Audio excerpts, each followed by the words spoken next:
Pabili! Ano yan? Yan, dapat ganyan. Tawag dito, Kremil S. May Kremil S ka? Kremil S. Magkano isa? Pabili ako ng dalawa lang.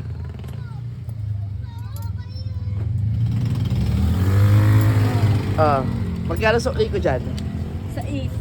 Ibawas mo sa utang ko, tsaka itong 90 pesos. Yan na, ang laki ng ibabawas sa utang ko ha. 90. Magkano na lang utang ko para malinaw? 94 pala. Ayun. Sa isang kulang eh. Oo. 96. 96. Patingin nga kung binabawas, baka hindi binabawas eh. Hoy. Huwag kang ganyan, ha? 96. Ayan na mga kaibigan, kita nyo naman. Ganyan si Mama Jean. 93. Pag dito kayo bumili, huwag kayo umutang ha.